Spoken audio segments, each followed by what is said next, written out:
আসসালামু আলাইকুম। 5 তারিখ বাংলাদেশ স্বাধীন হয়েছে। সেই স্বাধীনতার পেছনে কিছু সুনির্দিষ্ট কারণ ছিল। জাতি একটা জায়গায় একমত হয়েছিলেন যে কয়েকটা ঘটনা এই জায়গাগুলো ঠিক করতেই হবে। সেটার মধ্যে সবচেয়ে বড় হচ্ছে ভারতকে এই দেশ থেকে বিতাড়িত করতে হবে। শেখ মুজিব আওয়ামী লীগ এইটার নামে এই দেশে আর রাজনীতি করা যাবে না। যেই কারণেই 5 তারিখের পরপরই জনগণ যেখানে শেখ মুজিবের ছবি পেয়েছে, আওয়ামী লীগের ছবি পেয়েছে, পোস্টার পেয়েছে, সেগুলো সব ধ্বংস করেছে। তারপরে ঘটনা প্রবাহ আপনারা সবাই জানেন।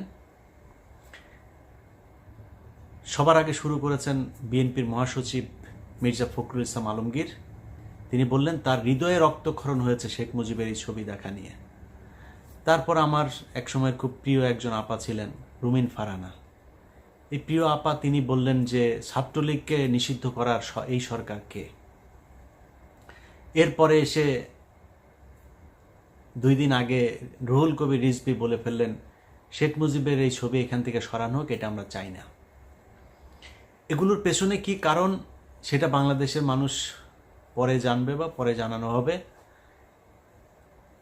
কিন্তু একটা জিনিস মাথায় রাখতে হবে, বিএনপির ডাকে কিন্তু এই দেশের মানুষ রাস্তায় নামে নাই। আসলে এটা মনে রেখে তারপরে কথাবার্তা বলতে হবে। এবং আমরা কিন্তু বিএনপির পয়সায় জীবনের ঝুঁকি নিয়ে পরিবারকে বিপদে ফেলে বিদেশে বসে কথা বলি নাই। দুঃসময়ে যেহেতু বিএনপির সাপোর্ট নেই নাই, সুসময়ে বিএনপির সাহায্য নিয়ে, বিএনপির কাছ থেকে টাকা পয়সা নিয়ে বিএনপির পক্ষেই কথা বলতে হবে। এটা আমাকে দিয়ে অন্তত সম্ভব না ইনশাআল্লাহ। আল্লাহ যদি মস্তিষ্কটা যদি ঠিক রাখেন, ওইটা আল্লাহর রহমতে কোনোদিন করব না। এই মগজ বিক্রি করে খাবো না। যেটা মনে করি, যেটা চিন্তা করি, ওইটা মৃত্যুর আগ পর্যন্ত ওই জায়গাতেই থাকবো। বাংলাদেশের মানুষ শেষ দিন পর্যন্ত দেখবে ইলিয়াস হুসাইন যেখানে ছিল সেইখানেই থাকবেন। অতএব আপনারা যদি মনে করেন ভারতের পক্ষে থাকবেন, আওয়ামী লীগের পক্ষে থেকে তারপরে আপনারা রাজনীতি করবেন, 2001 থেকে 5 পর্যন্ত আসলে এত বিশাল ভালো কিছু করেন নাই। সরি, আমার একদম এইভাবে বলতে ইচ্ছা করে নাই, কিন্তু বলে ফেললাম। এত ভালো কিছু করেন নাই যে আপনাদের জন্য বাংলাদেশের মানুষ রাস্তায় নামবে। এই যে আপনার দলে এত কোটি কোটি বিএনপি করা মানুষ জীবনের ঝুঁকি নিয়ে এই আন্দোলন করেছে, এই আন্দোলনের ভেতরে জীবন দিয়েছে, অর্ধেকই তো হবে বিএনপির লোকজন, তাই না? জীবন দিয়েছে তারা। না, আপনাদের এই ভারত প্রীতি আর আওয়ামী প্রীতির জন্য জীবন দেয় নাই। আপনারা যদি নাকি জনগণের সামনে স্পষ্ট করতে না পারেন, তাহলে আমরা কনফিউজড হব। আপনাকে স্পষ্ট একটা পক্ষ অবলম্বন করতে হবে। আপনি ভারতের পক্ষে, আওয়ামী লীগের পক্ষে নাকি না, এটা আমাদের জানা খুব জরুরি। এই মুহূর্তে কনফিউজড হয়ে থাকলাম, বাট আমার মনে হয় খুব সহসায় আমরা এটা জেনে যাব, তখন আমরা আমাদের মতামত জানাই দেব। এই দেশের মানুষ, যারা সাধারণ মানুষ আপনাদেরকে ভোট দেয়, রাজনীতি করে না, তারাও না আওয়ামী বিরোধিতা করে, তাই বিএনপির দলে ভোট দেয়। এমনিতে বিএনপি করার কোনো কারণ নেই, অন্য কোনো কারণ টারণ নাই আসলে ওইরকম। তো সেই জায়গাটা যদি নষ্ট করেন না, তাহলে সামনে বিপদ হবে। কয়েকটা জায়গা যদি বলি যে এই যুদ্ধটা কেন হয়েছিল, বিডিআর হত্যাকাণ্ড, সেটার বিচার হইতে হবে। কমিটি গঠন করার কথা বলা হলো, এখন পর্যন্ত কিছুই করা হয়নি। কয়দিন আগে স্বরাষ্ট্র উপদেষ্টা বললেন ওইটা নিয়ে এখনও তারা চিন্তাভাবনা করছেন, ফাইনাল কিছু হয় নাই। এই জন্য আপনাদেরকে ক্ষমতায় বসায়নি। পরের দিন উচিত ছিল বাংলাদেশে কোথায় কোথায় রয়্যাল এজেন্ট আছে সব কটার এই দেশ থেকে বাইর করা হয় নাই। বিডিআরের নিরীহ সৈনিকরা তারা জেলখানায় আছে, এখন পর্যন্ত বের করে নাই। উচিত ছিল পরের দিন তাদেরকে যেইভাবেই হোক, জেনারেল অ্যামনেস্টি হোক আর যেইভাবে হোক, তাদেরকে করে দেয়া। করা হয় নাই। আলেমদেরকে বের করে দেওয়া দরকার ছিল, করা হয় নাই। এই ছাত্ররা এখন পর্যন্ত হাসপাতালে আহত অবস্থায় আছে, চিকিৎসার টাকা নাই। আপনারা সরকার থেকে কোনো সহযোগিতা করেন নাই এখন পর্যন্ত। গতকালকেও এক পত্রিকাতে নিউজ দেখলাম, যারা নিহত হয়েছে তাদের পরিবারকে এই স্যাবলামো করে 2 লাখ 5 লাখ না, অন্তত 5 কোটি করে টাকা দেওয়া উচিত। তারা এই দেশ স্বাধীন করেছে, দেওয়া হয় নাই। বাংলাদেশে গেল 15 বছরে ব্যাপক লুটপাট হয়েছে এই বিদ্যুৎ খাত নিয়ে। সেই জ্বালানি খাতের এখন পর্যন্ত একটা মামলা হয় নাই। আপনি এই ওর নাম কি আপনার দরবেশ বাবা সালমান এফ রহমানের বিরুদ্ধে মামলা হচ্ছে নীলক্ষেতে, সে এক ব্যবসায়ীকে পিটিয়ে মেরেছে। আরে ভাই, এই মামলায় তো সে তার কিছু হবে না, কারণ ওই কাজ তো সে করে নাই।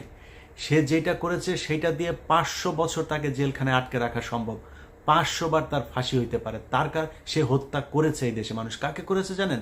এই যে শেয়ার বাজার আছে না, এই শেয়ার বাজারে ক্ষতিগ্রস্ত হয়ে সুইসাইড করেছিল কয়েকজন মানুষ, মনে আছে? তাদের হত্যা মামলা হইতে হবে এর বিরুদ্ধে। যেই পরিবারগুলো শেয়ার মার্কেটে ক্ষতিগ্রস্ত হয়েছে তাদের টাকা ফেরত দিতে হবে।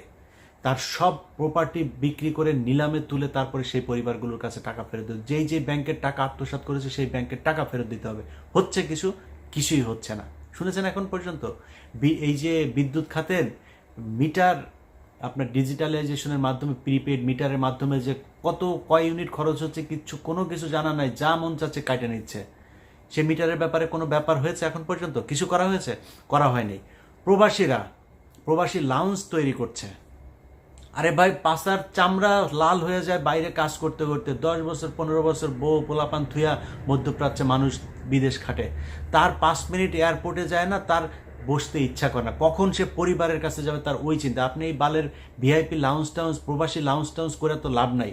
তাদের জন্য দরকার ছিল 5 লাখ টাকা লাগে সৌদিতে যাইতে, ইন্ডিয়া থেকে যেতে লাগে 70,000। আমার দেশ থেকে কেন 70,000 টাকা একজন মানুষ সৌদিতে যেতে পারবে না? এইটা তার দরকার। একজন মানুষ বিদেশ যেতে চায়, তার পাসপোর্ট করতে কি কি সমস্যা হয় সেই সমস্যার সমাধান করেন।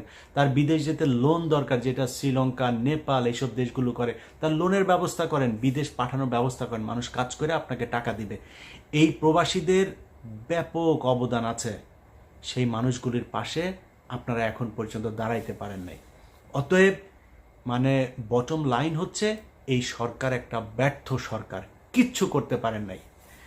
সবশেষ যেই কাজটা করেছেন, মোস্তফা সরওয়ার ফারুকীরে এখানে নিয়ে এসে, যেই মানুষরা এই দেশে জীবন দিয়েছে, যে আলেমরা রাস্তায় নেমে এসেছিল 5 তারিখে, সেই আলেমদের মধ্যে থেকে 5 জনকে আপনারা ধরে নিয়ে গিয়েছেন এটার প্রতিবাদ করায়।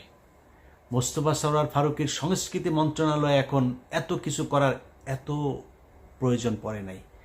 এখন পর্যন্ত মানুষ খাবারের টাকা নাই, মানুষের জিনিসপত্রের দাম হু হু করে বাড়ছে, সিন্ডিকেট ভাঙতে পারেন নাই। সব জায়গায় আওয়ামী লীগের লোককে আইনে এখন আপনি বাণিজ্য উপদেষ্টা বানাচ্ছেন। এই জন্য তারা জীবন দিয়েছিল? এই জন্য তাদের কোনো জায়গার মধ্যে আপনি ব্যবস্থা নিচ্ছেন না, আওয়ামী লীগের লোকজনকে এনে এনে তারপরে বসাচ্ছেন, মুজিব প্রেমীকে এনে তারপরে আপনি উপদেষ্টা বানাচ্ছেন। এই জন্য বাংলাদেশের মানুষ আপনাদেরকে কি করেছিল? 2 জন মানুষ আছে, একজন নাহিদ, একজন আসিফ, এই 2 জনকে উপদেষ্টা বানানো হয়েছে। আরেকজন মাহফুজ আলম ছিল প্রধান উপদেষ্টার বিশেষ সহকারী, তাকে এনে উপদেষ্টা বানানো হয়েছে। আপনার মনে হয় এটা তার জন্য প্রমোশন? তাকে ওইখান থেকে সরিয়ে দেওয়া হয়েছে যাতে এই আসিফ নজরুল গং, যারা প্রথম আলোর গং, তারা এই ডক্টর মোহাম্মদ ইউনূসের কান ভারী করতে পারে। কারণ ইউনূস তো যেটা সত্য কথা, সে তো বাংলাদেশের কোনো কিছু চিনে না, বাংলাদেশের মানুষকে সে ঠিকমতো চিনেও না, সারা জীবন ছিল বাইরে বাইরে। সো তাকে কেন রাখা হয়েছে? যেহেতু উনি সবার কাছে সমাদৃত, আন্তর্জাতিকভাবে আমাদের এখন টাকার ক্রাইসিসে আছে, রিজার্ভ ক্রাইসিসে আছে, তাকে দিয়ে আমরা বিদেশের সাথে লবিংগুলো করতে পারি, এই জন্য তাকে বসানো, সবাই মেনেও নিয়েছে।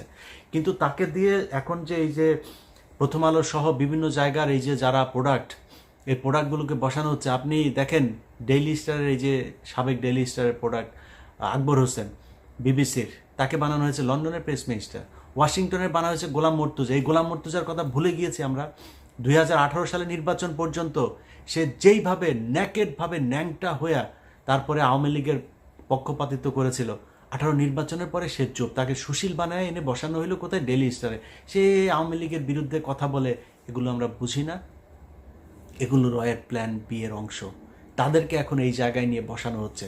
অতএব যারা যারা মনে করছেন যে বাংলাদেশ স্বাধীন হয়ে গিয়েছে এবং এদেরকে দিয়ে ভালো কিছু সম্ভব, আমি আপনাদেরকে গ্যারান্টি দিয়ে বলে রাখলাম যে এই যারা উপদেষ্টা হয়েছে তাদের ব্যাপারে আপনাদেরকে ব্যবস্থা নিতে হবে। তাদের বিরুদ্ধে যদি প্রয়োজন হয় তাহলে মাঠে নামতে হবে, মাঠে নেমে তাদের ব্যাপারে, তাদের বিরুদ্ধে আবার ফের যুদ্ধের ডাক দিতে হবে। আমি মনে করি যারা ছাত্র আছে, ছাত্রদের থেকে আরও বেশি প্রতিনিধি উপদেষ্টা পরিষদে যেতে হবে, যারা জীবন দিয়েছে, যারা ওই সময়, আমরা এখন শুধু 2জন উপদেষ্টাকে বাইরে দেখছি, বাকি উপদেষ্টারা নাই। তারা তো জীবন দিতে এসেছিল, তারা কোথায়? তাদেরকে এনে উপদেষ্টা বানাতে হবে।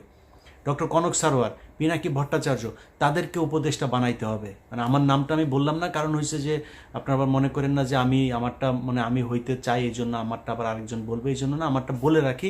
এটা হচ্ছে আমি আপাতত দেশে যাচ্ছি না, এই কারণে আমার কোনো উপদেষ্টা হওয়ার যোগ্যতাও যদিও আমার নাই, বা কোনো পদে দিতে চাইলেও আমি সরকারের কোনো পদে যাব না, এই সরকারের কোনো সুযোগ সুবিধা আমি নিব না।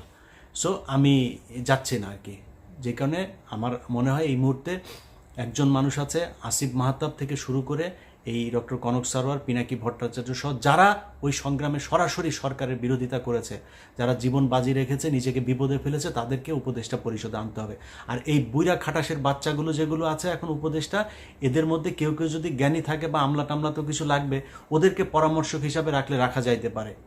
এর বাইরে জায়গা ছেড়ে দিতে হবে যুবকদের সামনে, কারণ এই যুবকরা তারা এই দেশ স্বাধীন করেছে। আপনার যদি কোনো কিছু পরামর্শ দেওয়ার থাকা, আপনি অ্যাডভাইজার হিসাবে থাকেন, ওই উপদেষ্টার অ্যাডভাইজার, আপনি সরাসরি উপদেষ্টা হইতে পারবেন। কারণ এই বুড়ার বাচ্চাগুলো একটা আজ পর্যন্ত কোনো দিন এই 15 বছরের শাসন আমলে একটা হাঁচি দেয়নি। একমাত্র ডক্টর মোহাম্মদ ইউনূস, তার বিরুদ্ধে তাও শেখ হাসিনা মামলা করেছিল, তাই তার সাথে ব্যক্তিগত বিরোধ ছিল, এছাড়াও শেখ হাসিনার সাথে তার কোনো সমস্যা ছিল না। বাকিগুলো যেগুলো আছে তাদের সাথে কোনো সমস্যাই ছিল না, বরং বেশিরভাগই এই শেখ হাসিনার কথা শুনে তারপরে তারা কাজ করেছে। অতএব তারা উপদেষ্টা হবে কিসের জন্য? উপদেষ্টা যারা জীবন দিতে চেয়েছে তারা হবে, যারা স্বাধীন করেছে তারা হবে। অতএব একদম আমাদের বক্তব্য স্পষ্ট, এই জায়গা যতক্ষণ পর্যন্ত ঠিক না করা হবে ততক্ষণ পর্যন্ত যুদ্ধ চলতে থাকবে।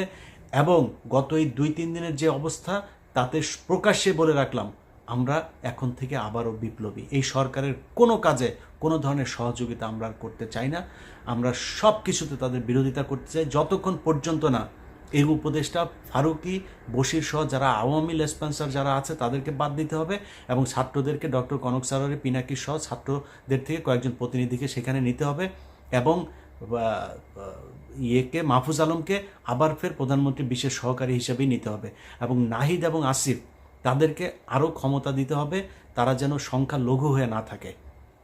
আসিফকে আমরা দেখেছি একমাত্র সবচাইতে বেশি তিনি ভোকাল ছিলেন এই শেখ মুজিবের ছবি টবি এগুলো সরানোর ব্যাপারে, তাকে কর্নার করে রাখা হয়েছে। তাকে আরও ক্ষমতা, যেই সব ইয়েগুলোতে আছে, সেটা হতে পারে স্বরাষ্ট্র, হতে পারে অন্য এই ধরনের প্রভাবশালী কোনো একটা ইয়েতে তাকে দিতে হবে। আগেই বলেছি যে এদেরকে দিয়ে যদি মনে করেন এদের হয়তো অভিজ্ঞতা নাই, অভিজ্ঞতার জন্য পাশে তাদের ইয়ে থাকুক, কিন্তু মূল পদে তাদেরকেই থাকতে হবে, এটা আমাদের বক্তব্য। এবং আমি হাসনাত এবং ঝার্জিস তারা যে আন্দোলনের ডাক দিয়েছে, আবারও সেই আন্দোলনের সাথে একাত্মতা ঘোষণা করছি, এবং বাংলাদেশের মানুষের কাছে আমাদের অনুরোধ থাকবে, তারা যখন যেটার ব্যাপারে আপনাদেরকে বলবে, আপনারা বাংলাদেশের জনগণ তাদের পাশে থাকবেন, কারণ আপনাদের সরকার এটা না। এরা আবারও ভারতের সেই কুচক্রী মহলকে এই উপদেষ্টা মণ্ডলীতে ঢুকিয়ে, তারপরে আপনি ফারুকের অবস্থাটা শুধু দেখেন। ফারাজ নামের যে সিনেমা তিনি করেছিলেন সরাসরি ভারতের টাকায়, এবং সেই সিনেমাটা মুক্তি পেয়েছে আগে ভারতে, বাংলাদেশে মুক্তি পেতে দেওয়া হয়নি। তারপরে ভারতে অনেক সমালোচনার পরে দাড়ি টুপিকে বিকৃতভাবে উপস্থাপন করা হয়েছে, এবং তার বিভিন্ন নাটক সিনেমাগুলোতে এই পর্যন্ত এই দাড়ি টুপির পেছনে দাঁড়িয়ে একদম 24/7 গাঁজা খাওয়া একটা ছেলে হচ্ছে এই লোকটাই যে ফারুকী। বিশ্বাস না করলে এটা জিজ্ঞেস করেন যারা যদি মিডিয়াতে পরিচিত, 24/7 গাঁজার উপরে থাকে, এবং বিকৃত যৌনাচার এই ব্যক্তি, সরাসরি লেসবিয়ান, তারপরে গে, এগুলোকে প্রমোট করেন, এবং তার বিভিন্ন নাটক সিনেমাতেও এগুলো তিনি প্রমোট করে থাকেন। পরকীয়া থেকে শুরু করে যত ধরনের অসামাজিক কার্যকলাপ, বিকৃত রুচি, বিকৃত কথাবার্তা, বিকৃত গালি এই নাটকের মধ্যে প্রমোট করা ব্যক্তি হচ্ছে এই ব্যক্তি। তাকে এনে উপদেষ্টা পরিষদে বসানো হয়েছে। সো এই সব কিছুই হচ্ছে বাংলাদেশের বিরুদ্ধে, বাংলাদেশের ইসলামের বিরুদ্ধে এবং ভারতের পক্ষে।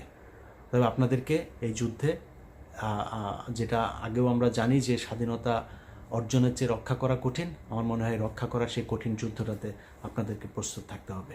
আল্লাহ হাফেজ।